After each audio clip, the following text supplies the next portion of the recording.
There was a certain village wherein no one lived but really rich peasants, and just one poor one, whom they called the Little Peasant. He had not even so much as a cow, and still less money to buy one, and yet he and his wife did so wish to have one. One day he said to her, "Listen, I have a good idea. There is our gossip, the carpenter. He shall make us a wooden calf, and paint it brown, so that it looks like any other, and in time it will certainly get big and be a cow." The woman also liked the idea, and their gossip the carpenter cut and planned the calf, and painted it as it ought to be, and made it with its head hanging down, as if it were eating. Next morning, when the cows were being driven out, the little peasant called the cowherd in and said, "Look, I have a little calf there, but it is still small and has to be carried." The cowherd said, "All right," and took it in his arms and carried it to the pasture, and set it among the grass. The little calf always remained standing like one which was eating, and the cowherd said, "It will soon run by itself. Just look how it eats already." At night, when he was going to drive the herd home again, he said to the calf, "If you can stand there and eat your fill, you can also go on your 4 legs. I don't care to drag you home again in my arms." But the little peasant stood at his door and waited for the calf, and when the cowherd drove the cows through the village, and the calf was missing, he inquired where it was. The cowherd answered, "It is still standing out there eating. It would not stop and come with us." But the little peasant said, "Oh, but I must have my beast back again." Then they went back to the meadow together, but someone had stolen the calf, and it was gone. The cowherd said, "It must have run away." The peasant, however, said, "Don't tell me that," and led the cowherd before the mayor, who for his carelessness condemned him to give the peasant a cow for the calf which had run away. And now the little peasant and his wife had the cow for which they had so long wished, and they were heartily glad, but they had no food for it, and could give it nothing to eat, so it soon had to be killed. They salted the flesh, and the peasant went into the town and wanted to sell the skin there, so that he might buy a new calf with the proceeds. On the way he passed by a mill, and there sat a raven with broken wings, and out of pity he took him and wrapped him in the skin. But as the weather grew so bad, and there was a storm of rain and wind, he could go no farther, and turned back to the mill and begged for shelter. The miller's wife was alone in the house, and said to the peasant, "Lay yourself on the straw there," and gave him a slice of bread and cheese. The peasant ate it, and lay down with his skin beside him, and the woman thought, "He is tired and has gone to sleep." In the meantime came the parson. The miller's wife received him well, and said, "My husband is out, so we will have a feast." The peasant listened, and when he heard them talk about feasting, he was vexed that he had been forced to make shift with a slice of bread and cheese. Then the woman served up 4 different things: roast meat, salad, cakes, and wine. Just as they were about to sit down and eat, there was a knocking outside. The woman said, "Oh heavens, it is my husband." She quickly hid the roast meat inside the tiled stove, the wine under the pillow, the salad on the bed, the cakes under it, and the parson in the closet on the porch. Then she opened the door for her husband and said, "Thank heaven you are back again. There is such a storm, it looks as if the world were coming to an end." The miller saw the peasant lying on the straw and asked, "What is that fellow doing there?" "Ah," said the wife, "the poor knave came in the storm and rain, and begged for shelter, so I gave him a bit of bread and cheese, and showed him where the straw was." The man said, "I have no objection, but be quick and get me something to eat." The woman said, "But I have nothing but bread and cheese." "I am contented with anything," replied the husband. "So far as I am concerned, bread and cheese will do," and looked at the peasant and said, "Come and eat some more with me." The peasant did not require to be invited twice, but got up and ate. After this the miller saw the skin in which the raven was, lying on the ground, and asked, "What have you there?" The peasant answered, "I have a soothsayer inside it." "Can he foretell anything to me?" said the miller. "Why not?" answered the peasant. "But he only says 4 things, and the 5th he keeps to himself."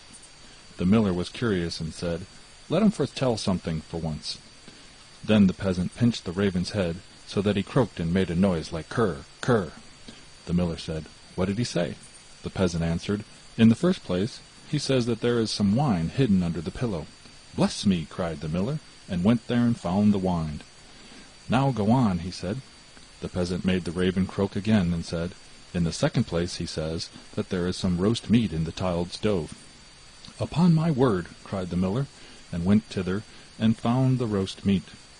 The peasant made the raven prophesy still more, and said, "Thirdly, he says that there is some salad on the bed." "That would be a fine thing," cried the miller, and went there and found the salad. At last the peasant pinched the raven once more till he croaked, and said, "Fourthly, he says that there are some cakes under the bed." "That would be a fine thing," cried the miller, and looked there and found the cakes. And now the two sat down to the table together, but the miller's wife was frightened to death, and went to bed and took all the keys with her. The miller would have liked much to know the fifth, but the little peasant said, "First we will quickly eat the four things, for the fifth is something bad." So they ate, and after that they bargained how much the miller was to give for the fifth prophecy, until they agreed on 300 talers. Then the peasant once more pinched the raven's head till he croaked loudly. The miller asked, "What did he say?" The peasant replied, "He says that the devil is hiding outside there in the closet on the porch." The miller said, "The devil must go out," and opened the house door. Then the woman was forced to give up the keys, and the peasant unlocked the closet. The parson ran out as fast as he could, and the miller said, "It was true. I saw the black rascal with my own eyes." The peasant, however, made off the next morning by daybreak with the 300 talers. At home the small peasant gradually launched out. He built a beautiful house, and the peasants said, "The small peasant has certainly been to the place where golden snow falls, and people carry the gold home in shovels." Then the small peasant was brought before the mayor, and bidden to say from whence his wealth came. He answered, "I sold my cow's skin in the town for 300 talers." When the peasants heard that, they too wished to enjoy this great profit, and ran home, killed all their cows, and stripped off their skins in order to sell them in the town to the greatest advantage. The mayor, however, said, "But my servant must go first." When she came to the merchant in town, he did not give her more than 2 talers for a skin, and when the others came, he did not give them so much, and said, "What can I do with all these skins?" Then the peasants were vexed that the small peasant should have thus outwitted them, wanted to take a vengeance on him, and accused him of this treachery before the mayor. The innocent little peasant was unanimously sentenced to death, and was to be rolled into the water in a barrel pierced full of holes. He was led forth, and a priest was brought, who was to say a mass for his soul. The others were all obliged to retire to a distance, and when the peasant looked at the priest, he recognized the man who had been with the miller's wife. He said to him, "I set you free from the closet, set me free from the barrel." At this same moment up came, with a flock of sheep, the very shepherd whom the peasant knew had long been wishing to be mayor. So he cried with all his might, "No, I will not do it. If the whole world insists on it, I will not do it." The shepherd, hearing that, came up to him and asked, "What are you about? What is it that you will not do?" The peasant said, "They want to make me mayor, if I will put myself in the barrel, but I will not do it." The shepherd said, "If nothing more than that is needful in order to be the mayor, I would get into the barrel at once."